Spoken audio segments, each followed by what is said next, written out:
So here's how you can find CapCut templates not showing in your CapCut app. So as you can see, if we go over to templates, I do actually have the templates right over here. However, let's see that you don't. So what you want to do is exit out of CapCut app, and then now you want to go onto a browsing site. So I'm going to use Google Chrome. And then now in the search bar, what you want to do is type in CapCut templates. From here, you want to click on images.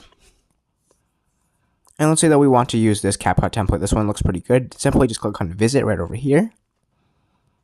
And then now you want to click on use template in CapCut. Alright, so another way to fix your templates not showing is basically exit out again, and then now you want to go into your phone settings. Once you're in your phone settings, you want to go to the search bar and then find apps.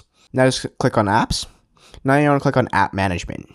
Once you're loaded into your app management settings page, you want to go in the search bar and then type in CapCut.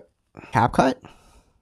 And then now you're going to let up to this page. And now what you want to do is find an option that says either force stop or clear cache. So in this case, mine says force stop. So I'm going to click on force stop. I would actually do it because I don't need to, but in your case, you're going to need to click on force stop. Once you have done that, you want to exit out and then go back onto CapCut. And then if you refresh your templates, then your templates should all be there. So I hope that helps.